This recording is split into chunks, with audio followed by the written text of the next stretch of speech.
Nós já estamos de volta ao vivo aqui na TV Horizonte com o nosso Manhã da Piedade, né? Hoje um dia muito especial, segunda-feira, gente. E olha só, você que está nos acompanhando, lembrando que já foi dada a largada, né? As comemorações aí de fim de ano. São encontros com familiares, com os amigos, confraternizações empresariais, né? E ainda temos pela frente a ceia na noite do Natal, o almoço do dia 25 e também as festividades na virada do ano, né? São muitas comemorações.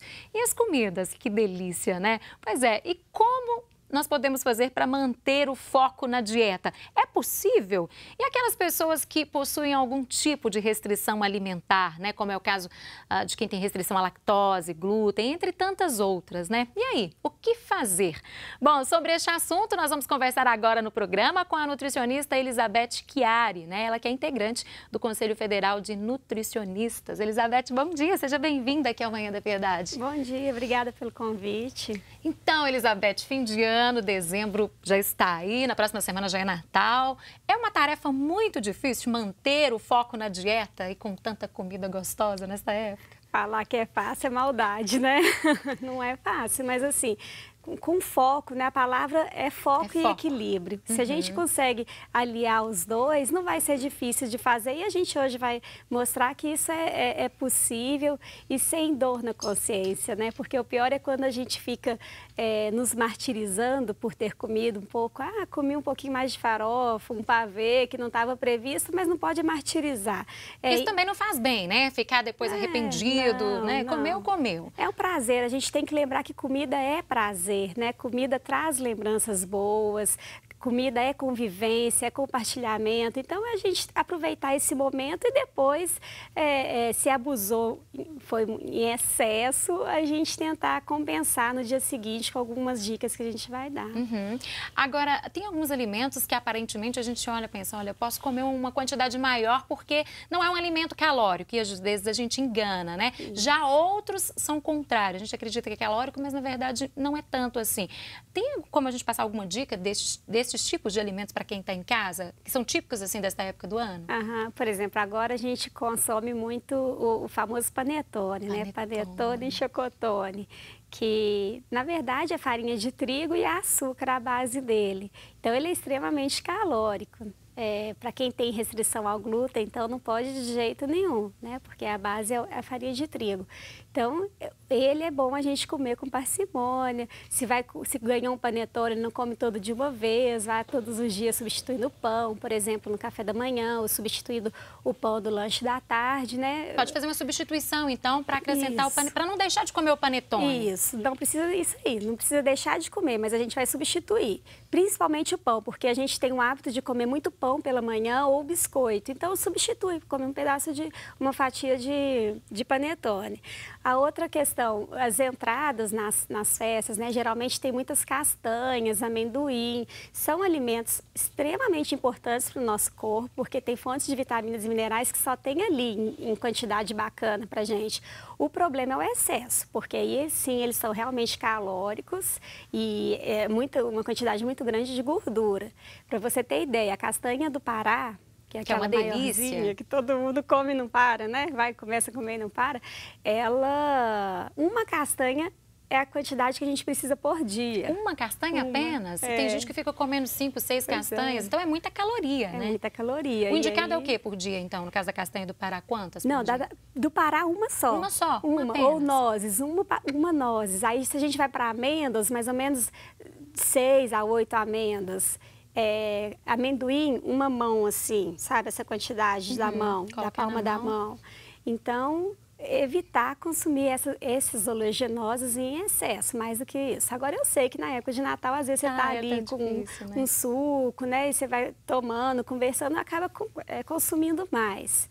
E aí, a dica é mistura com frutas. Né? Então, tenta para dar uma equilibrada, né? Isso, porque aí você não vai focar só na castanha ou só no amendoim, né?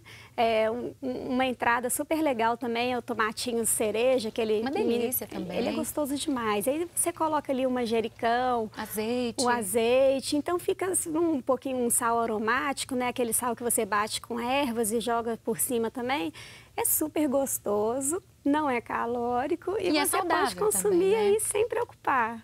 Agora, no caso de substituição, para preparar alguns pratos que são típicos do Natal também, é possível substituir os ingredientes? E isso, eu acredito que torna, né, o prato mais saudável também. Isso, claro. Por exemplo, a farofa que é tão comum nessa época do ano. Eu sugiro que misture a farinha de mandioca com farinha de aveia. Porque eu vou estar melhorando a qualidade nutricional, colocando mais fibras nessa farofa e o sabor não vai alterar, porque na hora que você for torrar a farinha de mandioca, você torra a farinha de aveia junto. Então o saborzinho fica, é bem gostoso e fica super nutritivo. E é fácil também de substituir nesse caso, né? É fácil, e a proporção é mais ou menos 2 para 1. A mesma, Então, vamos por duas xícaras de farinha de mandioca, uma xícara de farinha de aveia. Então, fica uma farofa legal, você coloca saborosa ali, também. Né? Aí você coloca os outros ingredientes que já tem o hábito. Para cozinhar, eu gosto muito de usar o azeite extra virgem. A gente já tem pesquisas bem recentes mostrando que ele não perde valor nutricional após aquecido. Então, para fazer um refogadinho, a própria farofa, se quiser dar uma olhadinha nela, sempre com azeite extra virgem, mas prestando atenção na quantidade também, né? Sem Quanto exageros, menos, né? Melhor. A gente não precisa usar para refogar tudo, né? Algumas coisas não precisam de óleo, de azeite. Então, assim, é o que eu passo de dica mais importante para preparo. E prestar atenção nas carnes também. Então, tentar fazer mais assado. As pessoas comem muita carne nessa época também. Então, a dica é assar mais. Fazer a carne assada, ela é melhor do que a grelhada. Tirar a pele antes do preparo também é uma dica importante, porque com a pele a gordura acaba entrando para a carne ali. No caso das aves, né? Isso. Que as pessoas preparam muito para a ceia de Natal. Então, tirar a pele já é uma boa medida também. Dica boa. E às vezes fazer uns molhos para quem gosta de usar molho como acompanhante, evitar maionese, que é mais calórico, manteiga. Né? Então fazer um molho aí à base de mel e mostarda é legal, ou um azeite temperado, né? Bom, e nós temos alguns ingredientes na nossa bancada. Vou pedir que você venha até aqui comigo para a gente falar sobre cada um deles, alguns alimentos, né? Pedir para que você fique de cá, por gentileza, viu, Elizabeth? Abacate. Vamos falar de abacate, tem gente que adora abacate, coloca aí no café da manhã. Dá para substituir, dá para preparar, por exemplo, um guacamole ao invés de um patê? Pois é, guacamole. E abacate agora está na época, né? Então a gente encontra bastante. O abacate é rico em vitamina E e em gorduras monoinsaturadas, então cardioprotetoras, protetoras do cérebro, então é muito importante.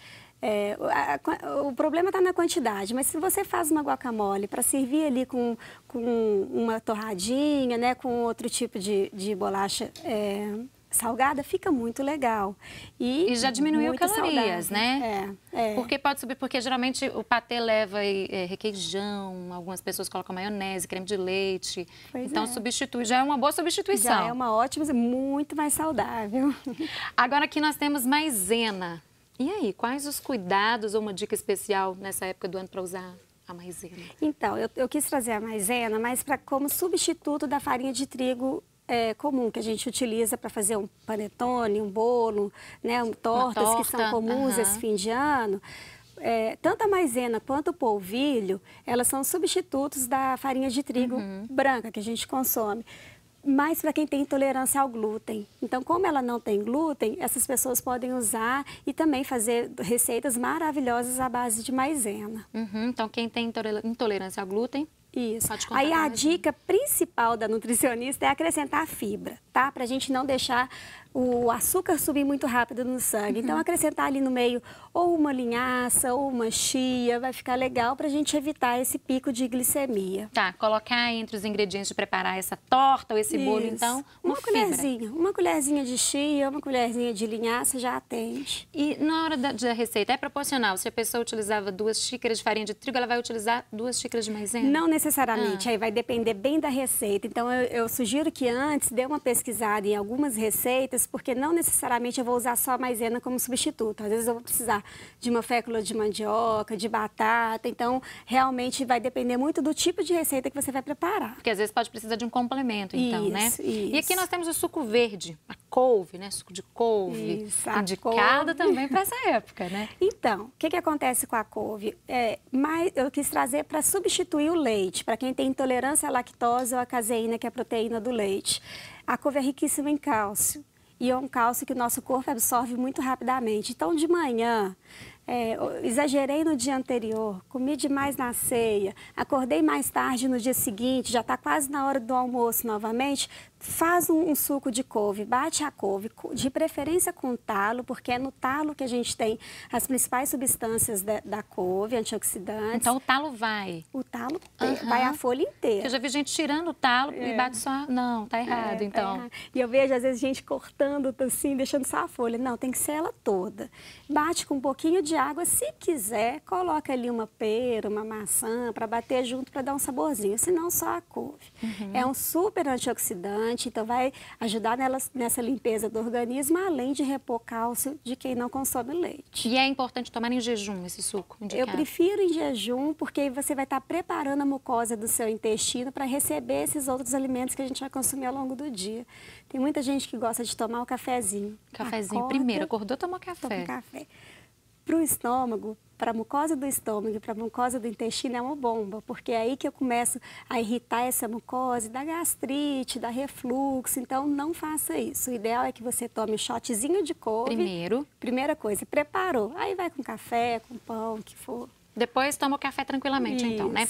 Batata doce, como nós podemos utilizar nessa época? A batata doce também é um substituto do pão, dos biscoitos, do carboidrato de forma geral. É uma energia rápida, então, assim, de manhã, às vezes, faz, né, um café da manhã no dia seguinte, um pedaço de batata doce, mais ou menos desse tamanho, com um shot de couve, também é bem indicado. Então, é substituto do pão, dos biscoitos. Tá? É batata doce cozida, né? Nesse caso, né? Você pode fazer a laçada, fica muito boa também. Uma delícia também, né? Panetone, nós já falamos que pode substituir, que a pessoa pode comer, mas é quantidade, né? Pode substituir o pãozinho. E temos aqui outros produtos típicos de Natal também, né? Que aí são as castanhas com as frutas, que aí eu sugiro que a gente misture elas. A castanha, a dica legal, na hora de comprar, quanto mais casquinha marrom ela tiver, melhor ela vai ser. Tá? As propriedades zinco e selênio principalmente estão nessa casquinha. E quanto mais branquinha, melhor também. Quanto mais branquinha com essa casquinha marrom, então é a dica, hein, para você que vai comprar tem gente que vai e prefere, não, mas tira a casquinha. Eu já vi, inclusive, pessoas pedindo para tirar a casquinha. Então, a dica é essa. E aí, misturar e servir dessa forma fica muito bom. Agora, biscoito amanteigado, tem muitas opções nesta época do ano, né? Biscoito amanteigado é bem calórico, né? Ele tem a manteiga, a farinha de trigo, então vai dar um pico de glicemia diabética, não pode nem pensar em passar perto. E aí comer com parcimônia também, substituindo o pão, substituindo o panetone. Tá certo, ou seja, para quem está em casa, para as pessoas que estavam preocupadas, será que eu não vou poder comer nada de tanta coisa gostosa aí no Natal? Não é nada disso, né? É só manter o equilíbrio. Pode comer, mas não desesperadamente, né? Isso. E no dia seguinte, assim, tentar manter também uma lógica alimentar. Então, acordou mais tarde, às vezes não precisa do café da manhã, se já está na hora do almoço, toma só um suco natural né, com uma fibra junto. Então, dá pra gente fazer. E mantém o horário do almoço tranquilamente, mantém as outras refeições do dia no horário, né? Isso aí. Tá certo, então. Elizabeth, muito obrigada por ter vindo conversar hoje aqui conosco no programa. Obrigada pelas suas dicas e um bom dia. Eu que agradeço. Feliz Natal. Feliz Natal para você. E, pois é, agora que já temos essas dicas, né, podemos tentar manter o foco, né, gente, em relação à alimentação aí nessas festas de fim de ano. E agora vamos para um rápido intervalo e na volta, no próximo bloco, nós vamos falar sobre circulação e os cuidados que nós devemos adotar em viagens muito longas. É daqui a pouquinho.